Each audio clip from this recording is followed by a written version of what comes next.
თუ ავტოკეფალიის გაუქმება იყო იმპერიული საკეტის სულხან საბა ორბელიანის ევროპული მისია სხვა ტიპის მექანიზმს გავს. გასაღების ძიებას იმ საერთაშორისო წესრიგისა, სადაც პატარა ქვეყნის არსებობა შეიძლება გახდეს არა შემთხვევა, არამედ სისტემაში ჩაწერილი საკითხი.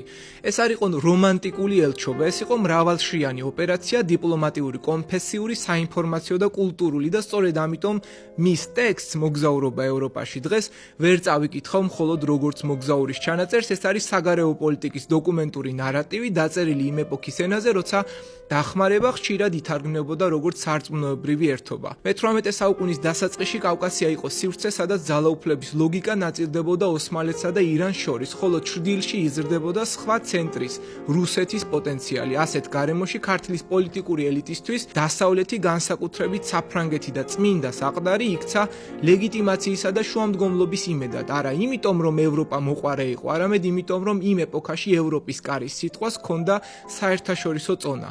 ოქსფორდის უნივერსიტეტის საკვლევი ცენტრის მოკლე აღწერა მკაფიოდ ასახელებს მისიის მთავარ მიზანს. სულხან საბა ცდილობდა ლუდოვიკ მე-14-სა და პაპ კლემენტ მე-11-ის მხარდაჭერას. ვახტანგ მე-6-ის მდგომარეობის, კერძოდ დეტენციისა, დაკავება-შეკავება და ირანულ კონტექსტში შექმნილი მძიმე პოლიტიკური ჩაკეტილობის პირობებში საქართველოს გადარჩენას. მისიის უცნობი დასაწყისი და ყველაზე დაუფასებელი დეტალი ისაა, რომ ეს ელჩობა გეგმურად ინახებოდა საიდუმლოდ, ანუ ის არ იწყება პარიზით, ის იწყება ქართული ეკლესიური პოლიტიკური ქსელის ფრთხილი კონსოლიდაციით. პროფესორი ნესტან სულავას კვლევა დოკუმენტურად აფიქსირებს ფაქტობრივ ჩარჩოს. 1713 წლის 17 აგვისტოს სულხან საბა გორიდან გაემგზავრა ჟან რიშართან ერთად. მათ ქუთაისში 40 დღე დაჰყვეს დასავლეთ საქართველოს კათოლიკოს პატრიარქ გრიგოლ მეორე ლორდ-ხიფანიძესთან ერთად. იქვე მისიის მიზნები გააცნეს პატრიარქს და მის თანაშემწეს დავით ბერს, რომელიც მათ ევროპაში გაჰყვა. ფრანგულ წყაროებში იგი ფიქსირდება როგორც დავით მეგრელი. და ყველაზე მკაფიო ფრაზა, სულხან საბა ორბელიანი თავის ელჩობას საიდუმლოდ ინახავდა. ეს ერთი ეპიზოდი მთლიანად ცვლის კადრს. მისი არ იყო მხოლოდ გეზი პარიზისკენ, ეს იყო წინასწარ მოფიქრებული რისკებზე გათვლილი საიდუმლო დიპლომატიური ლოგისტიკა, სადაც ინფორმაციის გაჟონვა შეიძლებოდა ქვეყნისთვის საბედისწერო გამხდარიყო. ვინ იყო ჟან რიშარი და როგორ მუშაობდა მაშინ საერთაშორისო კომუნიკაცია? იმ ეპოქაში ევროპულ კართან კარი ხშირად იღებოდა მისიონერულ ქსელებით, ისინი იცნობდნენ ენებს, გზებს, პროტოკოლს და მთავარ რამეს ევროპის ბიუროკრატიულ დიპლომატიურ არხებში შესვლის პრაქტიკას. სწორედ ამიტომ ჟან რიშარის ლაზარისტი მისიონერის ფიგურა არ არის მხლებელი უბრალოდ, არამედ ის არის კომუნიკაციის არხი, რომლის გარეშეც პოლიტიკა ხშირად უბრალოდ ვერ ამუშავდებოდა. ეს თემა დასავლურ კვლევაშიც მკაფიოდ ჩანს. რა შეგვიძლია ფაქტობრივად ვიცოდეთ? წყაროებში მარშრუტის ძირითადი ღერძი ასე იკვეთება: კონსტანტინოპოლი, მარსელი, პარიზი, რომი, იტალიის ქალაქები, დაბრუნება კონსტანტინოპოლით და თურქეთის გავლით. დოკუმენტურად გამაგრებული კვანძები, კერძოდ შემდეგში 1713 წლის 17 აგვისტო გორიდან გამგზავრება რიშართან ერთად და დასავლეთ საქართველოში გაჩერება.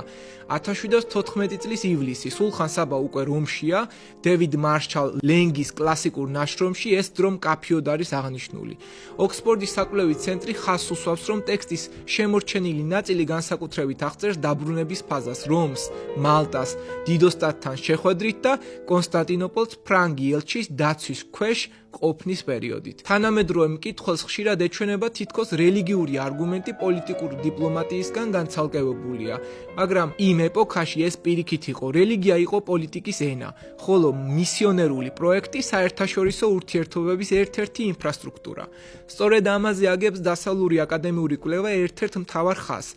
ორბელიანის მისია იყო მცდელობა, რომ დახმარების თხოვნა გაიტანოს ისეთ არხებში, სადაც კათოლიკური მისიის და დასავლეთის ინტერესების ენა შეიძლება დამაკავშირებელ ხიდად ქცეულიყო. ეს ნიშნავს, მისია არც მხოლოდ სარწმუნოებრივია და არც მხოლოდ პოლიტიკური. ის არის დროის კოდი.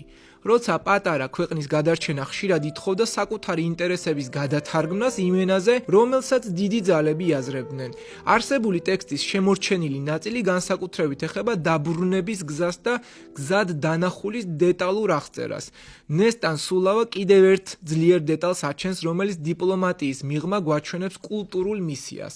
რომში პაპის ბიბლიოთეკაში სულხან საბა ყველგან ქართულ წიგნებს ეძებს, მაგრამ ვერ პოულობს და გულისტკივი სურვილით აღნიშნავს, რომ ქართული წიგნები არსად ჩანს. ეს ერთი ფრაზა პოლიტიკაზე მეც ამბობს. ქვეყანა, რომელსაც ეძებ ბიბლიოთეკაში და ვერ პოულობ, საერთაშორისო სისტემაში ჯერ კიდევ არ არის დაფიქსირებული როგორც ქვეყანა. და სწორედ ამიტომ იქცა ტექსტი ძალად.